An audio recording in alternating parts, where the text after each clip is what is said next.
മുംബൈയിൽ കുട്ടികളെ ബന്ദികളാക്കിയ ആളെ വെടിവെച്ച് കൊന്നു. കമാൻഡോസിന്റെ വെടിയേറ്റ് ഇയാൾ ആശുപത്രിയിൽ പ്രവേശിക്കപ്പെട്ടിരുന്നു. ബന്ദികളാക്കിയ കുട്ടികളെ പോലീസ് മോചിപ്പിച്ചു. അതിന് പിന്നാലെയാണ് ബന്ദിയെ വെടിവെച്ച് കൊന്നു എന്ന വിവരം സ്ഥിരീകരിക്കുന്നത്. 17 കുട്ടികളെ മോചിപ്പിച്ചു എന്നടക്കമുള്ള വിവരങ്ങൾ നേരത്തെ വന്നാണ്. അർജുൻ പീതാമനുണ്ട്. അർജുൻ, ഇപ്പോൾ ഈ കമാൻഡോ ഓപ്പറേഷനുമായി ബന്ധപ്പെട്ട് എന്തൊക്കെ പുതിയ വിവരങ്ങൾ, ഇയാളെ വെടിവെച്ച് കൊന്നു അടക്കം എന്തൊക്കെ പുതിയ വിവരങ്ങളാണ് വരുന്നത്? രതീഷ്, ആശുപത്രിയിൽ എത്തിച്ച പ്രതി മരിച്ചു എന്നുള്ള കാര്യമാണ് ഇപ്പോൾ ഡോക്ടർമാർ സ്ഥിരീകരിച്ചിരിക്കുന്നത്. അതായത് നേരത്തെ തന്നെ പോലീസ് വ്യക്തമാക്കിയിരിക്കുന്നത് പ്രതിയെ വെടിവെച്ചിരുന്നു, പക്ഷേ കാലിനാണ് വെടിയേറ്റത് എന്നുള്ള കാര്യമാണ്. അതല്ല, വെടിവെച്ച് കൊല്ലുകയായിരുന്നു എന്നുള്ള കാര്യം തന്നെയാണ് ഇപ്പോൾ സ്ഥിരീകരിക്കപ്പെടുന്നത്. നിലവിൽ പോലീസ് വ്യക്തമാക്കുന്നത് ഈ കമാൻഡോയും അതുപോലെ തന്നെ ക്വിക്ക് റെസ്പോൺസ് ടീമും QRTയും കൂടി വാതിൽ തുറന്ന് അകത്തേക്ക് കയറിയ സമയത്ത് ഈ പ്രതിയുടെ കയ്യിൽ തോക്കുണ്ടായിരുന്നു. പ്രതി ഇവർക്ക് നേരെ വെടിയുതിർത്തു എന്നുള്ള കാര്യമാണ് വ്യക്തമാക്കുന്നത്.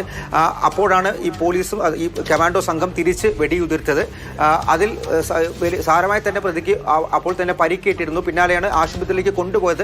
ആശുപത്രിയിൽ എത്തിക്കുന്ന സമയത്ത് വെടിയേറ്റ് മരിച്ചു എന്നുള്ള കാര്യം ഇപ്പോൾ എന്തായാലും ഡോക്ടർമാർ സ്ഥിരീകരിച്ചിരിക്കുന്നു എന്നുള്ളതാണ് ഏറ്റവും പുതിയ വിവരം. അതാണ് ഇപ്പോൾ സ്ഥിരീകരിക്കപ്പെടുന്നത്. അതായത് പോലീസ് ആദ്യം പറഞ്ഞതിൽ നിന്നും കുറച്ചുകൂടി അപ്ഡേറ്റഡ് ആയിട്ടുള്ള വേർഷനാണ് ഇപ്പോൾ പോലീസ് പറയുന്നത്. ആദ്യം വെടി വെച്ചിരുന്നു, അത് കാലിനാണ് വെടിയേറ്റത് എന്നുള്ള കാര്യം. പക്ഷേ കാലിനല്ല, മറിച്ച് നെഞ്ചിലും വെടിവെച്ചിട്ടുണ്ട് എന്നുള്ള കാര്യം. നെഞ്ചിലും വെടിയേറ്റു പ്രതിക്ക് എന്നുള്ള കാര്യമാണ് നിലവിൽ വ്യക്തമാകുന്നതും. അതുപോലെ തന്നെ ആശുപത്രിയിൽ നിന്നും നിലവിൽ നമുക്ക് ലഭിക്കുന്ന വിവരം അനുസരിച്ച് അത് തന്നെയാണ് വ്യക്തമാകുന്നത്. പോലീസിന്റെ പ്രതിയുടെ കയ്യിൽ തോക്കുണ്ടായിരുന്നു എന്നുള്ള കാര്യം ഒരു അല്പം മുൻപാണ് പോലീസ് ആ കാര്യം കൂടി വ്യക്തമാക്കിയിരുന്നത്. അതായത് ഈ RA എന്ന് പറയുന്ന ആക്ടിംഗ് ക്ലാസ്സിനകത്ത്, ആ സ്റ്റുഡിയോയ്ക്കകത്ത് ഈ കുട്ടികളെ പൂട്ടിയിട്ടിരിക്കുകയായിരുന്നു. കുട്ടികൾ ഉൾപ്പെടെ 19 പേരെ പൂട്ടിയിട്ടിരിക്കുകയായിരുന്നു. ഒപ്പം തന്നെ ചില ആവശ്യങ്ങൾക്കോ കമാൻഡ് ഹൗസിനോ പരിക്കുണ്ടോ?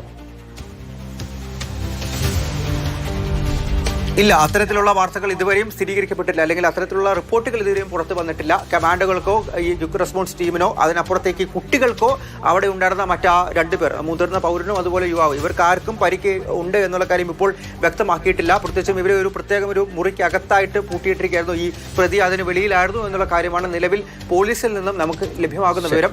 ഈ പോലീസ് ഇവരെ രക്ഷപ്പെടുത്താൻ വേണ്ടി ഈ കമാൻഡോയും അതുപോലെ ക്വിക്ക് റെസ്പോൺസ് ടീമും അകത്തേക്ക് കയറിയപ്പോഴാണ് കയ്യിലുണ്ടായിരുന്ന തോക്കെടുത്ത് പ്രതി ഇവർക്ക് നേരെ വെടിയുതിർത്തത്. തിരിച്ച് വെടിവെക്കുന്നതിനിടെയാണ് പ്രതിക്ക് സാരമായി പരിക്കേൽക്കുകയും പിന്നീട് ആശുപത്രിയിലേക്ക് കൊണ്ടുപോയപ്പോൾ മരിച്ചു എന്നുള്ള കാര്യം സ്ഥിരീകരിക്കുകയും ചെയ്തിരിക്കുന്നത്. ശരി, ബന്ദികളെ മോചിപ്പിച്ചതിനു വേണ്ടി വിജയകരമായ ഒരു കമാൻഡോ ഓപ്പറേഷനാണ് മുംബൈയിൽ നടന്നത്.